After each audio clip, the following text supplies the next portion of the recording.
Welcome to another episode of Dad Up, everyone. Thank you guys very much for joining me. And this is a special episode because the one you're watching right now is my 200th episode of the Dad Up podcast. And I'm really excited about that. I have to tell you, that is an incredible mark to get to. There's a lot of podcasts that really stop well before 200. And the fact that this show's still going on and is still doing well is amazing, and I appreciate it, and thank you all. So for this episode, I have a very special guest in studio with me, and she's been on my show before. You guys may know who she is, but she's my queen. She's my rock. This is my wife, Andrea, and I'm excited to have her on again for us to kind of share our wisdom in parenting and relationships and all kinds of things. Thanks for being here. Thanks for having me. So we were joking before this because I keep touching her and my arms, you see, my arms are all sweaty and I don't know why it's hot out. So anyways, 200 episodes. 200, congratulations.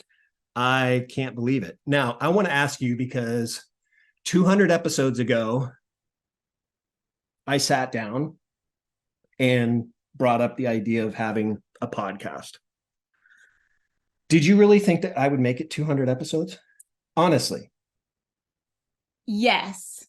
And for the simple reason that one of the things that I find most admirable about you is that no matter what you do it to 110%. So I knew going in, most people don't succeed at this, but I knew that you would take it to an extreme that most people never get to. Well, you had more confidence in me because I did not know if I was going to keep up with this. And, it's kind of like my working out goal this year, right? The working out 365 days for the year. Crazy. I guess when I guess you're right. When I do put my mind to something, I'm committed to something, I'm going to stick to it. And that is why I'm still married, because I committed to her. And that is are you saying that it hasn't been just an easy? It has been an amazing. It has been an amazing journey, and it's been an amazing journey. We got two awesome kids, and sort of awesome kids. Two grown adult boys, and they're awesome. And we just enjoy being a family. We enjoy hanging out with them, and yeah. So, anyways. For those of you that have supported the show from day one, I just want to say thank you. 200 episodes in, I've had guests on. I've had you on. This is your second time, right? So the last time you weren't doing video yet, though. Right. I was only my 50th. So I started video at my 100th. So that was just audio, and that was the 50th episode. Can you believe that? 50th episode, and I'm already 150 episodes later. And I only do one of these a week. It's not like I do them 2 or 3 times a week. I only do one a week. So that's crazy. I've had both my boys on. I've had our boys on. I had my dad on. I've had even on a Mother's Day kind of special, I had one of my sister-in-laws on. But I've had your brother on. Who else? I've had a few of the Teen Mom reality TV celebrities on. Macy Bookout. You've had a few special guests that, were coming on to highlight issues that were really near and dear to our hearts, because we have relatives that have been impacted by things like autism and autism spectrum disorders. I think those have been some of the coolest. Yeah, I've had, and then even family and even friends that have been impacted by cancer. Your dad passing away from cancer, and we've had, obviously other family and friends that have been impacted by cancer, but I've had a couple of friends on that currently have cancer. And so those are really just to help parents that may be struggling through a similar situation, to help them get through it. But celebrities is just the icing on the cake, I guess. But Tyler Baltiera from Teen Mom. I've had Matthew West, the Christian music singer, who's very well known in the Christian music scene. And then I had a 90-day fiance, or I actually had a couple of them, Tim Malcolm and Bilal Aziz. on the show. So anyways, some of the episodes that I begged to co-host. Right. She wanted to co-host. She's wanted to co-host for quite a few of them. And who knows, maybe one of these days we'll start a Parent Up show. There you go. Yeah, I've been asked several times, why is there not a Mom Up? Right. So that's because I think all moms mom up all the time. Yeah, it's us dads that need all the work, right? So yeah, here we are, 200 episodes in. My first year and a half in doing podcasts. I was actually interviewed by CNN on their HLN network on fatherhood and all that. And I actually still keep in touch with Mike Galanos to this day. He's still a good friend of mine. He was the person that interviewed me on CNN. So it's just been a cool journey. And now I've started the whole coaching thing, and yeah, it's just been a fun ride. So that's because of you. That's because of the people that want to hear the message. That's because of the people that maybe need the help, maybe need the guidance in parenting or how to parent their kids, or maybe they're struggling with something like the examples that we brought up. Those are just some of the things, some of the reasons why I do it. And I have to be honest, just doing this podcast has led me to discover new things about myself in parenting. Oh, for sure. And really figure out, I've had parents on or dads on that have older kids and how they've managed to maneuver through, our kids being adults now. So this podcast has really led me to discovering more about myself as a dad. So it's been an awesome journey. But anyways, thank you all. And that's enough about that. 200 episodes down and we're still rolling. We're still rocking. That's what the show's done. The show has really, you know what? Honestly, I think this show, to a certain extent, has brought us closer. Oh, I think it's led to some really great, deep conversations, not just as parents, but as a married couple as well. That has led to tremendous growth, I think, in both of us. There's so many of your episodes that I've been so excited to listen to because it's been an issue that I wanted to learn more about, the autism spectrum. I know I keep going back to that. Those were great episodes. As a teacher and as a relative and friend of people who are dealing with that, I couldn't wait to learn more about how I could be a tool used to benefit the lives of these kids that are struggling. Mm-hmm. And I think for both of us, there's been so many times when you've had a guest on that we've certainly learned from and grown as a result in so many different ways.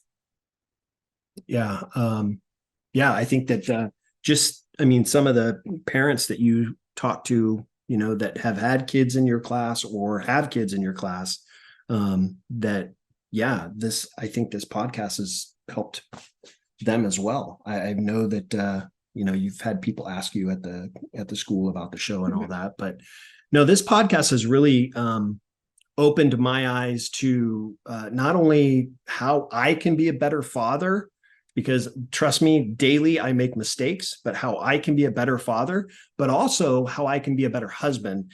And I know that, for my loyal listeners that have watched all the episodes and all that, I know you've heard me say this, but I am a firm believer, and I really am a firm believer of the relationship between a husband and wife is the foundation of a successful family.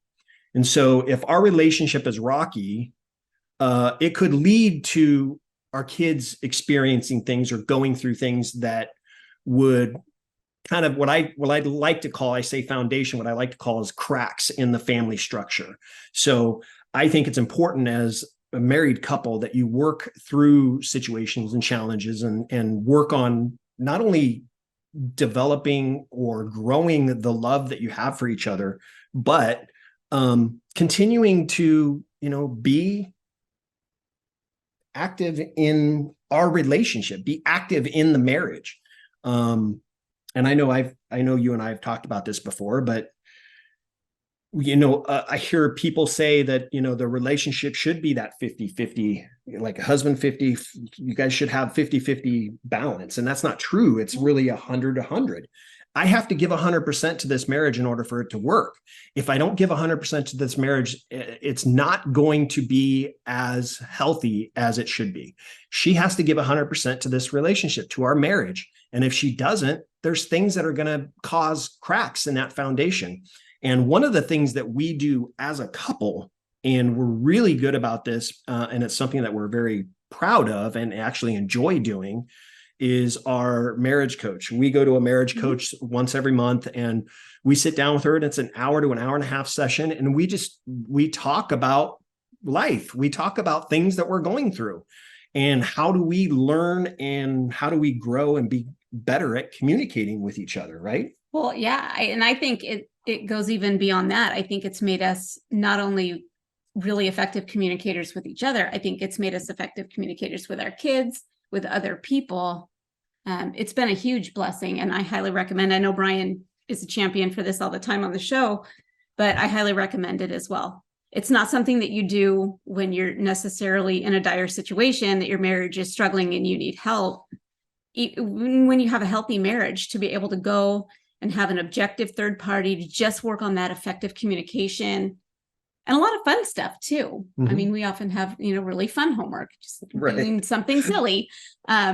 It's great. And it's so true that a marriage is 100% all the time. And it really is constant work. I will tell anybody that's, engaged, thinking about getting married, newly married, marriage is always work, but it should be fun work.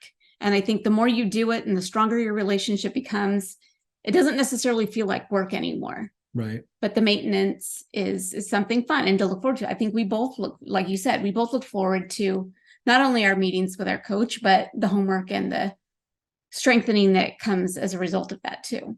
Yeah, I agree. I think that, for entrepreneurs that are out there, they say you'll never work a day in a life. You'll never work a day in your life if you're doing something that you love. And that's the same thing with a relationship, like a marriage. If you are really committed to this and you love your marriage that you're in, it won't feel like work to you. It won't. It'll just become natural and easy. But I mean, there are challenges in a marriage. And one of those challenges is raising kids. That's a huge challenge because the biggest. Yeah. I mean, we both come from two completely different families, right? You and me, we come from two completely different families, and raising our kids under certain beliefs or traditions that I was raised under may be different than what you. Now, how do we navigate that, right? How do we work through that? Same thing when it comes to religion. Religion wasn't a part of my life like it should have been when I was younger, but it was a part of your life growing up. And so when we had kids, that was something that was important to her. And I agreed. I felt it was good for our boys to be exposed to, our culture of religion, which is Christianity, our house of worship. So there are so many different dynamics that cause challenges within a relationship. And if you don't work on them, things are going to happen. Things are going to go south, and it can get ugly. And you can have you can develop a lot of resentment towards your spouse, and that's no fun. Who wants to have that kind of relationship? If you and I had a resentful relationship, I don't think you would still be here. I wouldn't be. I mean, I just wouldn't want to be in that unhealthy situation. Or a healthy environment. And I certainly wouldn't want our boys exposed to it. So it's something that we have to work on constantly. Oh, by the way, we have a date on Saturday night. So we do have date nights. We do have date nights, and we take turns without talking to each other. We kind of take turns on setting up those date nights. That's just something that we try to, on a regular basis, try to keep routine. And it may be, listen, I'll tell you all a little secret. When the pandemic hit, it was bad. My wife is a type 1 diabetic, and she could not, and was scared to be potentially exposed to the virus. So we had to take extra precaution. And one of those things was we weren't real active in getting out and doing things, even wearing a mask. We just weren't. And that was a protection for her, and it was a protection for our family. However, we still had to maintain our relationship in a good in a quality way. So how do you do that when everything's shut down? Well, for us, and there's a point to this, for us, one of those things that we did is we used to just go for a drive. And we would get in the car, and we weren't getting out of the car at all. We would just go for a drive, and we would spend time together in the car, talking, laughing, teasing, just enjoying each other's company while we're driving wherever it is we're driving to. And we would literally do circles around Southern California. Mm-hmm. And we did that almost every weekend as something to do to get us out of the house, because everything was closed up. So the reason I bring that up is because you have to find ways to be active with your relationship and work on the relationship. And maybe it's something as simple as going for a drive. I told her that we're going out to dinner this Saturday night as a date night. It doesn't have to cost money. Right. You can go for a drive and enjoy each other's company. She and I love to go hiking, so we'll go for a hike. And that's just our way of exercising and our way of being with each other. Our boys hate hiking, but we go hiking with each other, and we like to explore new places. One of the places we did was up in Big Bear. Yeah. Remember? We found that hiking trail that took forever. But we kept on it. Yeah, we did. Those are some of my favorite dates. Really? Yeah. Going on the hike? The hikes, the drives. I think COVID had so many negative components, but I think the way that we circumvented challenges and connecting, I think those are some of my favorite things. And I think there's so many different situations. I mean, I'm thinking when you're talking about this, about like people with young children that don't necessarily, we were so blessed. We have a huge family. So we had a network of babysitters, and we often, traded off. But for people who don't, and people who are stuck at home, not stuck at home with your children, but you've got a challenge in leaving the home without your child, which is important. But I think, finding ways to circumvent that challenge, whether it's putting the kids to bed a little early and having, dinner in the house, or waiting till they're ready to fall asleep and taking one of those drives, let them sleep in the car while you drive and talk and laugh and just explore wherever it is that you are. I think those things are really important. Don't let challenges stand in your way. It's got to come first. No, you're absolutely right. I mean, when our boys were little, when we didn't have access to a babysitter at the time, we have done something as simple as doing a date night where we have dinner at the dining room table, but like decorated like it's a restaurant, and like set out the plate. Like it was like our own little home style restaurant, and the boys would go to sleep and we'd sit down and have dinner together. It's just some little ways right now we are doing a couple of things right now. Right now, the things that we do aside from our date nights is we do like to read. We have a book that we read out of, and we talk about that. And then the other thing that we just picked up, actually from the advice of our coach, is the questions. And remember I bought that card game?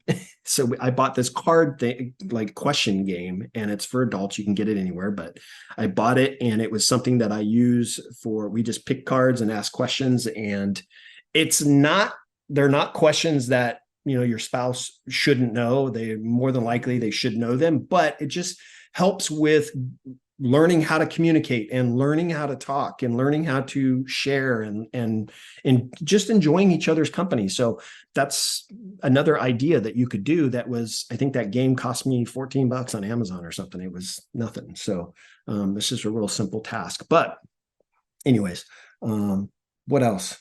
Well, I want to make one other point, and that is, connecting and having a good relationship is so important when you're married, to set that example for your children. But I think it's also really important when you're co-parenting and you're not necessarily married to the other parent of your child. I think having a good relationship in that situation is just as important, if not more important, than in a marriage. I think it is just so important for that child to know, these are my two parents, and no matter what their feelings towards each other might be, I'm important enough for them to come together, to put those issues aside, and for them to work as a team when it comes to things that pertain to me.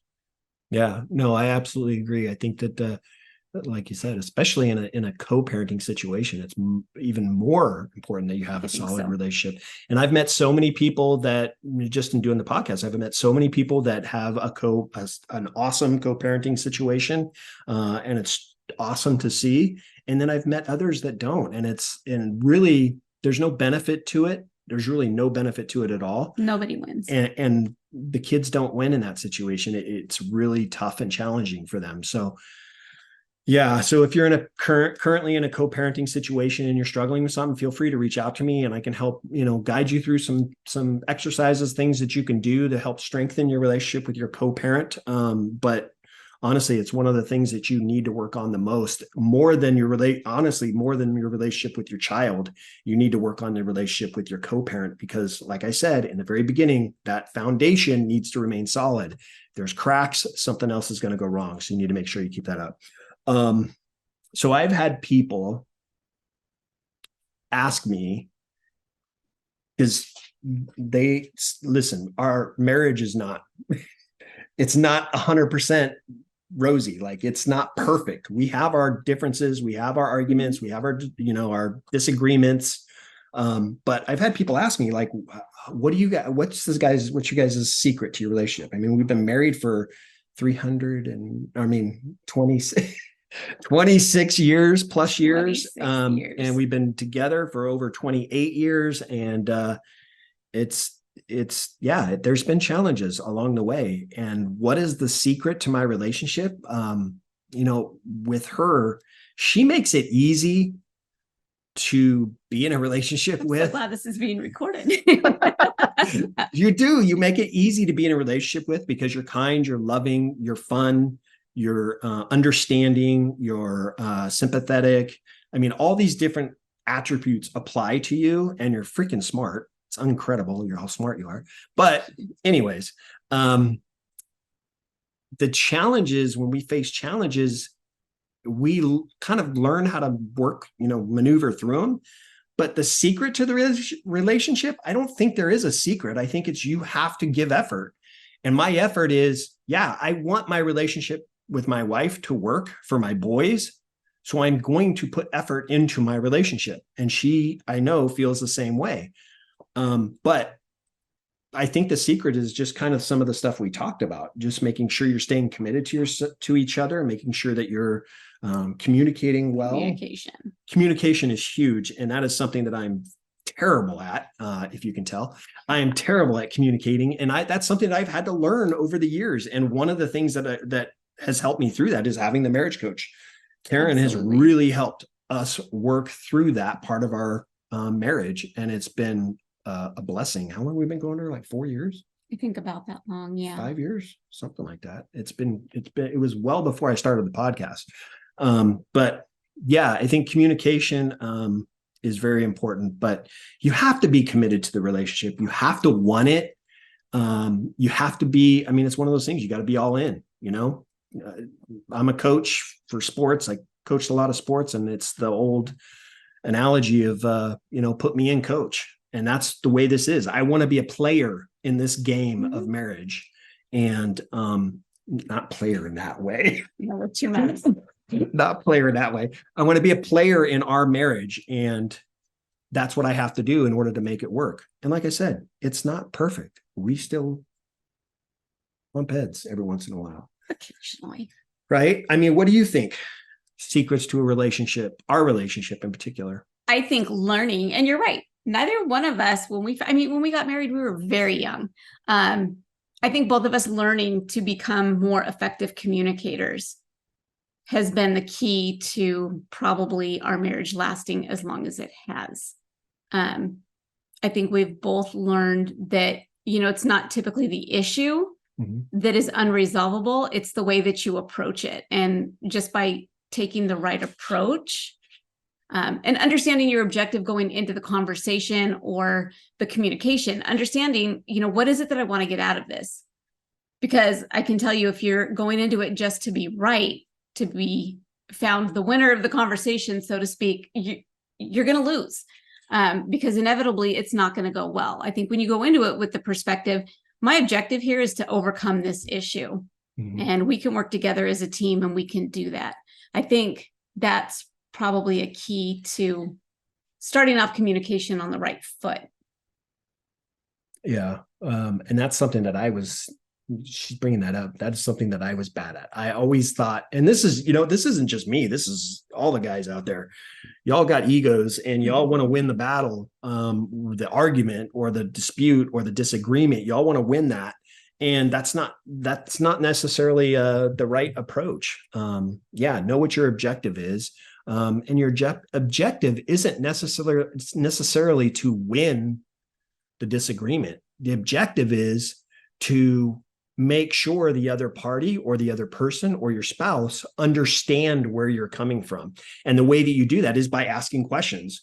And the person that's being, like, if I'm talking to her about a disagreement, she's going to ask me probing questions to understand what it is I'm feeling or sensing when it comes to that disagreement. So that's something that we were taught throughout our marriage coaching, and has been helpful. But yeah, I agree. When it comes to parenting, though, we've had our set of challenges as parents. Oh, for sure.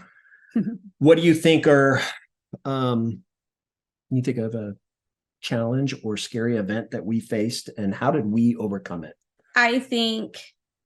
All parents do. We faced, different bumps in the road all along the way. Our parenting adventure got started with a scary event when Blake was born at 33 weeks. And even for a 33-weeker, his lungs were extremely weak. So he spent 2.5 weeks in the NICU. He spent, I think, about 10 days on a ventilator and then an oscillator, which is a machine that they only bring in circumstances where a tiny baby is ventilated for a long period of time. It's easier on the lungs. You had one collapsed lung completely. And it was a very scary push into parenthood. Mm-hmm. And I think in a lot of ways that probably set us up for success later on, because it's like, if we can overcome the challenges of, having a preemie, being stuck in the NICU, nobody wants that situation. We're probably going to be okay. If we can get through this, we can probably tackle anything. And I think all the little bumps in the road that you face during the different phases of life with kids, especially with boys, and 2 boys, I think we did okay. I think, honestly, for me, the biggest challenge in parenting has been this phase that we're in now. Really? Well, there's so many books, what to expect when you're expecting, and then what to expect the first year, what to expect the toddler years. And there's a lot of great mom support. And that's the main topic of conversation amongst, at least moms. I don't know about dads, but, I feel like as much as there's no parenting handbook, there's a lot of resources to help you get through those younger years. But it's when your kids get to adulthood, there's no books. There's no guidance on how do I navigate this phase of life. I have been one of my most important roles for the last, 20 plus years has been mom or dad. Mm-hmm. What do you do when that role starts to dwindle a little bit? Your kids are becoming more self-sufficient. They're moving out of your home. They're going away to school. They're no longer under your roof every night. How do you navigate that phase of life? I found it really difficult. You start a podcast, right? That's what I did. Well, I do. I think that brings up a really good point, because I think in a lot of ways, I think that's a really good place to start, is not just as it's an opportunity as a couple to rediscover, your dating years and what it was like pre-children. And that's a really great component to, having adult children.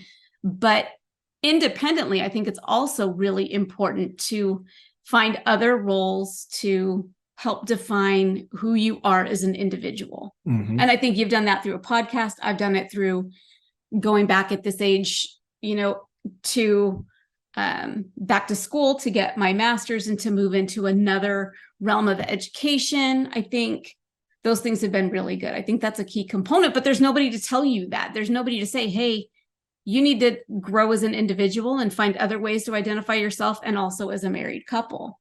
Yeah. When I think back to our boys at that point where they're, we're about to be this empty nester couple, that was my fear, or the struggles that I was going, and people that know or watch the show know this, but my fear or struggle was I felt like my dad journey had ended, right? Right. Even though we know it doesn't, but Right. I felt like my dad journey was coming to an end because I was no more of the person that was taking care of somebody. That somebody has now gone off to college and, living independently and doing things on his own. And so now what do I do? And that was why I started the podcast, is just kind of a way to help other dads out there, maybe going through something.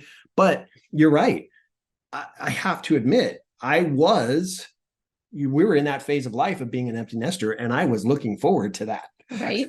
I think most dads are. I think moms dread it, and dads count down the days. They've got a secret little calendar, right? Where they check off the days. And I think part of that is, when it comes to boys, I can't speak to how it is with a daughter because it might be different from the dad's role for having a daughter. But when it comes to boys, it was like my armor, like my boy is going off and doing whatever he can do, and is being independent and being successful in the things he's doing. I feel like I've accomplished something as a dad. And I think that's why it kind of led me to wanting to be an empty nester. It's like, yeah, get out the door. Now I'm a success because he's out the door and doing things, living life on his own and doing his own things. So, but on the flip side, in doing this podcast, it has really helped me grow into a better relationship with my boys. I feel that we have grown much closer, and I can honestly say they're two of my best friends, and that I think I attribute that to this show. But in saying that, yeah, this stage of life can be hard, I guess, for moms, because you don't want your boys to leave the house until they're like 35 or 45, right? Right. So yeah, for dads it's not the same. It's like, yeah, let's go, man. But I think you bring up a really important point, because I think it's so important to realize your role is not ending. Right. I mean, in a lot of ways, I will tell you that, parenting a 2-year-old having a tantrum is really difficult, but parenting an adult child where you have no say anymore, you can't just dictate this is the way things are going to be, can be a struggle as well. It's just redefining that relationship. Right. And you're right. It is a shift from, and hopefully you've invested like you have as a dad. I feel like I have as a mom. You've invested as they've grown up into a relationship where the child is comfortable coming to you and having conversations and sharing things with you, because your relationship really at this point in our lives, where we are and how old our boys are, it shifts from, I have to parent you, I have to mold you, I have to train you. Like you said, at this point, we just cross our fingers and hope we've done a good enough job. I feel like our boys have been okay. They're both becoming really self-sufficient, good humans. Mm-hmm. But you have to redefine that role from that into, I'm now hopefully a confidant. I'm someone that they look up to and they have enough comfortability with, that they can come to me when they've got an issue and say, hey, can I bounce something off of you? Can I get your opinion? No, I agree with that. But I also think that in order to get to that stage of life where they're coming to you when they're going through something or struggling with how to handle a situation in our adult world, I attribute the way that our boys come to us, I attribute it to how we raise them. And I've talked about this on my show, that we have structured our boys or taught our boys that our home is a safe space, and they can rely on their mom, they can rely on me for help when they need it. And I think because of that dynamic, or that love that we showed them as teenagers, as struggling teenagers, that it's an easier transition for them as adults to just go, Mom, I've got something going on. I want to get your opinion. And then guess what? He doesn't have to take her advice. He can hear it. That's the scary part. Right. He can hear it, and he can say, okay, I don't think I'm going to go that route, but thank you for your input. And he can walk away. And we can encourage the way that we think. We can encourage him to go the way that we want him to go, but ultimately the decision's up to him. And that is the scary part of having adult kids. Right. Is that we don't have any control over that. And that's tough. You just have to take solace in the fact that you've raised a good human. You've raised someone with a moral compass. You've raised someone with a solid foundation and firm values that even if they hadn't come to you for an opinion, that they're going to make the right choice more often than not, we hope. Yeah. And our boys have made plenty of mistakes. And guess what? As parents, we've made plenty of mistakes in parenting them. So I know that when I think about the dads that I've coached a few dads that have very like babies, like toddlers, kids. And their comment to me was, and this is a common comment, but they would say things like, I am scared to death to mess this up because I didn't have a good relationship with my father. Or I didn't have a good relationship with my parents, or my home life wasn't great. I'm scared to mess my child up. You're not going to mess your child up. And one thing I will tell you as a parent, I'll give you this. If you have a open communication relationship with your child and you love your child unconditionally is the key word. If you love your child unconditionally, I can pretty much guarantee you you're going to be an okay parent. Show your child love and be there to communicate with them when they need you. If you do those two things, you're going to be pretty solid as a parent, I think. Mm-hmm. Yeah. Parenting's tough. When I think back at our relationship though, meaning yours and mine, I'm going to ask you a question because I have something in mind. I'm scared. I have something in mind, and I want to see what your thoughts are. I want to know from you like something interesting or funny about our relationship, a funny time, interesting, I don't know, fact. I don't know, something about our relationship that I can actually share. Yeah. That you, yes, that you can actually share. That you can actually share. Funny story, something like that. I mean, one of my favorite memories is probably our experience on the Newlywed Game. Oh man, did I steal yours? That was mine. Go ahead. Before we were even married, they had brought back the Newlywed Game, and I was insistent that we were going to be on this show. And we taped episodes. It was back in the day of VCRs. I would tape episodes. We would watch them. We would practice. And we went through the audition process and we were selected. And I'm like, oh, we have this in the bag. We're going to get everything right. We know each other so well. We had been married to the day 4 months when we taped our episode. I was convinced we were just going to kill it. And it was funny because as we were walking down the stairs with the other couples to tape, one of the people asked the producer, he said, so what happens if nobody gets anything right? And the producer laughed and he said, in the history of the show, that's never happened. So we went on the show and questions are going on and on. Here we think we've got this in the bag. We're going to answer everything correctly. And question after question, I'm like, what? To some of his answers. And I'm sure he was doing the same thing. Like they were just not what we had expected. They were not what we had practiced. And I think just your nerves get to you. So I think some of our answers probably weren't what they would have been. Yeah, it was stage fright. Right. But we get to the end of the show and Bryan and I were the only ones. We answered one question correctly. Do you remember what that question was? I do. And it wasn't just one question. It was the actual bonus question. So the Newlywed Game with Bob Eubanks, it was, you go through a series of questions for the men, you go through a series of questions for the women, and then towards the end of the show, you have one bonus question and it's worth so many extra points. And yeah, I do remember what that bonus question was. Do you? I do. Do you want to share it? Go ahead. I'm calling your bluff right now. Do you really remember? I do. You don't believe me. I'm curious to see if you're correct. All right. So the bonus question that Bob Eubanks asked was, it was, if I remember correctly, it was directed towards you to ask, for you to write an answer down. So he asked her, because the men were away, he asked the women, who gets hit on more, you or your husband? And she answered me, meaning I do. And then when we came out, we had to answer. And I said, I do as well. And the three other couples said the complete opposite of each other and got it wrong. We were the only ones to get that question right. And it's not even a good question.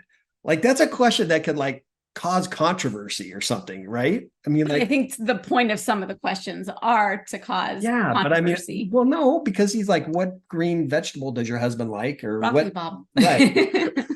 Or what vegetable does your husband like most? And you said broccoli. I don't know. But yeah, that's like a controversial question. And yet we didn't care because we had won. We were the only ones to get one question right. And we had won. And we won a trip to the Canary Islands in Spain. And would you like to share that story? So there's a whole process. And by the time we were actually eligible to take our trip, we were pregnant with Blake. And I think I was actually 5 months pregnant when we went. We got there. I had not had a whole lot of morning sickness during this pregnancy, but I had had some pretty severe morning sickness as we were on this trip. And I was really picky about what I would eat at the time. And my perception of food in the Canary Islands was that everything tasted sweet to me. Which it did. And to me at the time it did.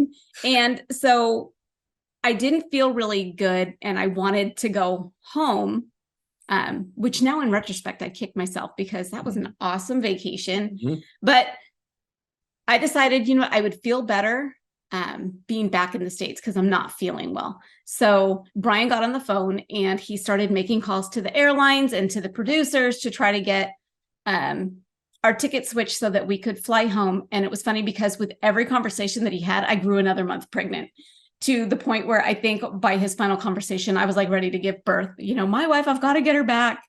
But she's bawling, by the way. She's bawling through this whole process. I was not feeling well. I'm not typically a crier, not a crybaby. But I wasn't feeling well. And so he made it happen and we were successful. We stayed less than 48 hours in the Canary Islands and we came home. Yeah, almost 24 hours to fly there, almost 24 hours to fly back, and less than 48 hours there. We took one walk around the resort. It was beautiful. It was an awesome resort, but yeah, that was I think we're probably the only people in the world that have stayed the shortest amount of time in the Canary Islands. You are probably right. In so many ways with that experience, the newlywed game experience, we broke so many records. Yeah, we should be in the Guinness Book of World Records for sure. Least amount of time on the Canary Islands being pregnant. We should throw that in there. All right, call Guinness. All right, so interesting. You took my idea, so I'm going to share something. Sorry. But I think that I do have something, and I think it's really cool. This is kind of a fun fact, but I think it's really cool. Do you know what it is? I don't. Okay, I got nothing. Well, a few years back, this has been a bucket list item of mine. Do you know what it is? No, now? I do. This has been a bucket list item of mine for a very long time. I was in the Marines, so it was just one of those things that I just had to do. And so my wife treated me on my birthday to skydiving, and I got to go skydiving. And it was a really cool experience.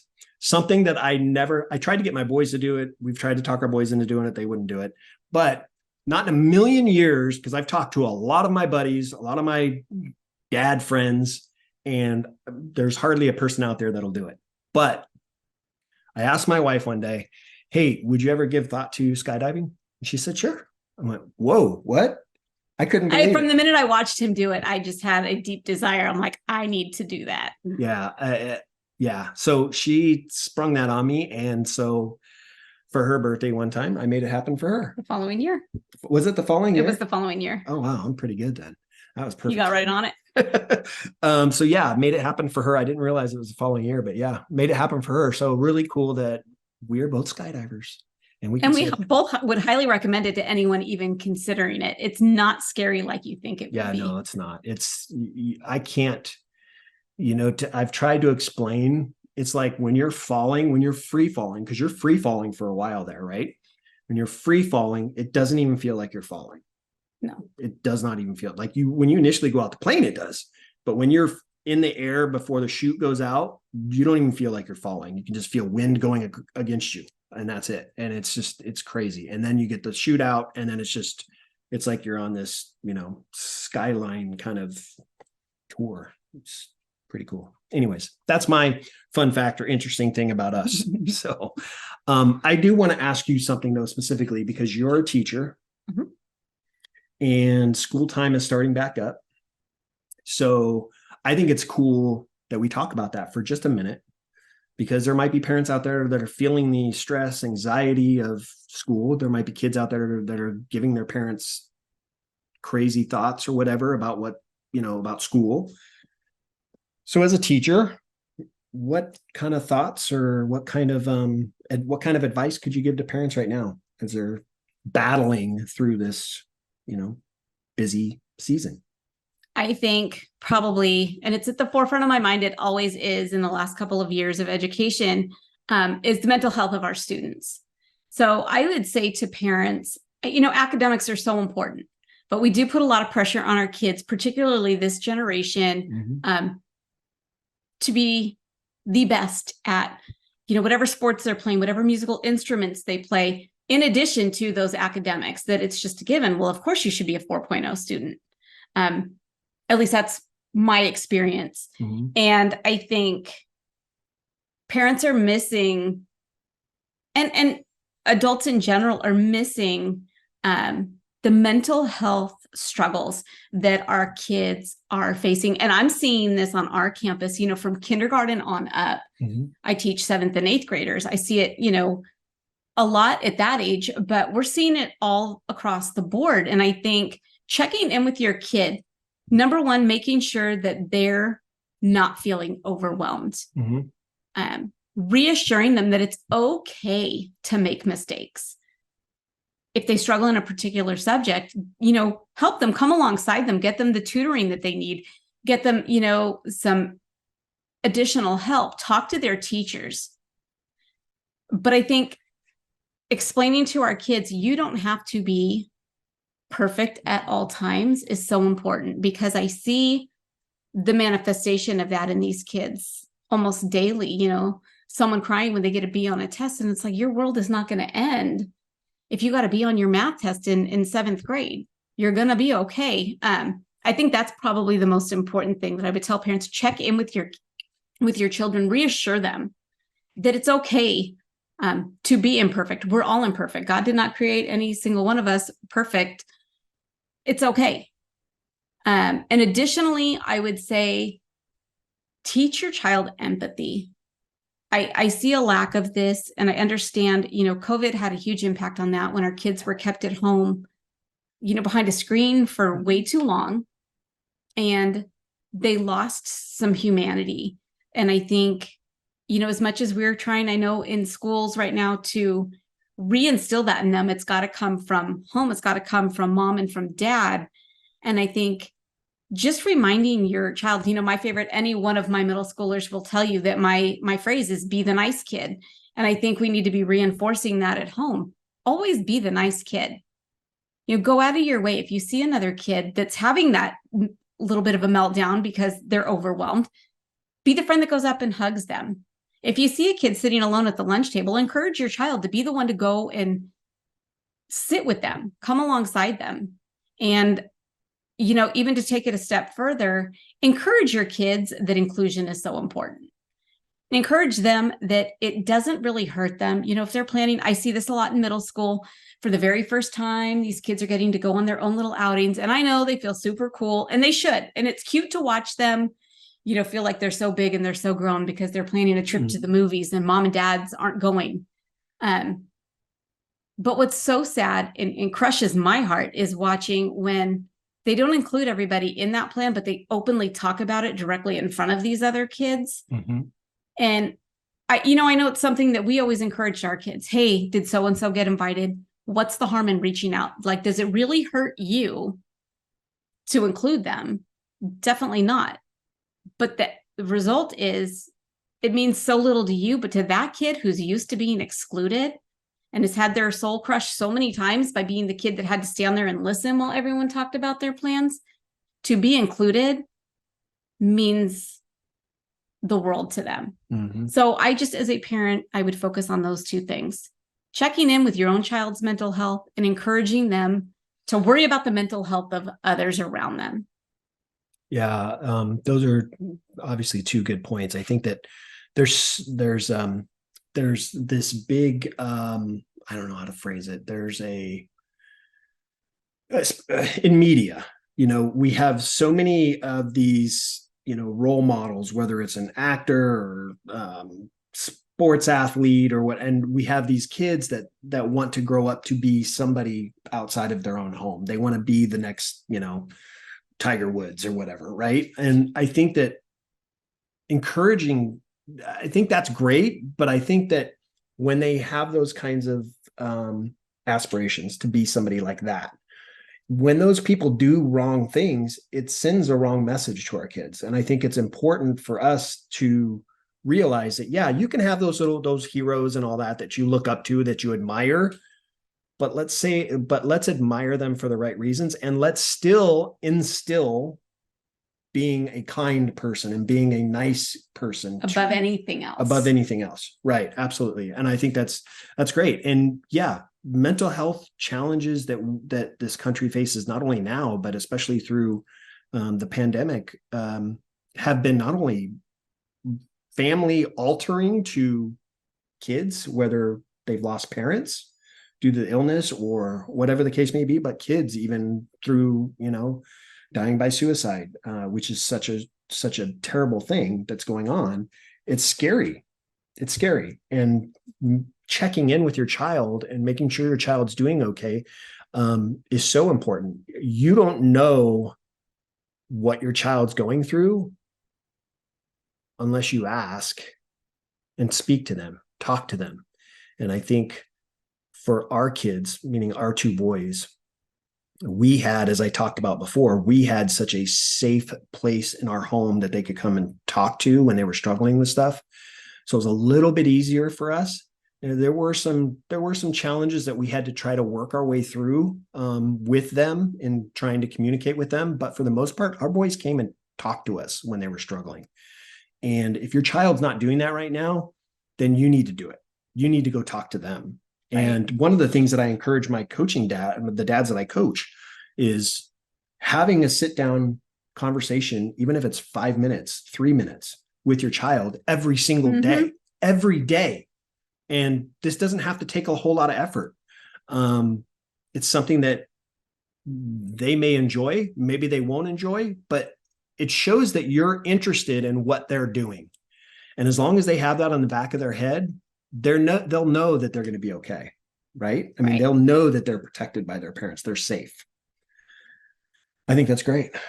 And ask open-ended questions, particularly as they get older, working with, adolescents. I can tell you, if you don't ask those open-ended questions, you're always going to get a yeah, nah response. You've got to ask probing questions, because I think that's a key to getting them to open up. And I think sometimes they get talking and they don't even realize. I know this with, not only our own kids, but with students, sometimes asking those open-ended questions without even meaning to, they start talking and they share. Mm-hmm. Yeah, of course. I mean, asking your kids how their day was is probably not a great question, because they're going to give you a one-word response. Right. Good, boring, same, usual. Yeah. All right, cool. Well, I love that. I think that's it. That's all I want to share. I wanted to publicly thank my awesome wife for not only supporting the show, but supporting me on this journey. And supporting our family the way she has done over many, many years. And and I've told many people this, you're our rock. And so I'm glad that she agreed to do this with me today to celebrate the 200th episode. And with that, I'm going to give you one. Is there anything last you would like to say? Give you one last comment before I close out. I just want to congratulate you. Like I said in the beginning, when you put your mind to something, you do it at 110%. And your podcast journey has been no different. So I'm super proud of you. Thank you. I love that. Well, listen, guys, this has been another awesome episode of Dad Up. I want to thank again, not only all of you out there that have continued to support the show, but I want to thank all the guests that I've had on the show over the last few years. And obviously give a lot of thanks to my wife, who has allowed me to go on this journey of podcasting and building relationships with other people and helping other dads, helping other families. She has been so supportive in that journey. And I wouldn't be where I am today as far as the show goes without her support. So, and obviously I'm going to thank my Lord Jesus, because without him and him putting this into me, this idea into my heart, it's just been an amazing journey. So listen, this show was about us talking about our relationship with each other, our relationship with our kids, and really sharing our experiences with what the show has done and showing appreciation to you guys. So do me a favor. If you have not yet subscribed to my show, please hit the subscribe button so you don't miss any of the awesome guests that I have on each and every week. Every Sunday they come out. And this one will drop this next Sunday. So make sure you guys are watching this, subscribing if you have questions, send me a DM. You can ask me questions. If you have a question for my wife, send me a DM. She doesn't have Instagram. Send me a DM and I can ask her the question for you. But I just want to thank you all. And as always, I look forward to seeing you all on the next episode of Dad Up. Thanks so much for listening to the episode. Make sure you guys subscribe to my podcast and YouTube channel. And please do me a favor, leave a rating and a review. Would love to hear from you and see what you think of the show. Stay tuned for more exciting episodes each week. Until next time, thank you for listening to the Dad Up Podcast.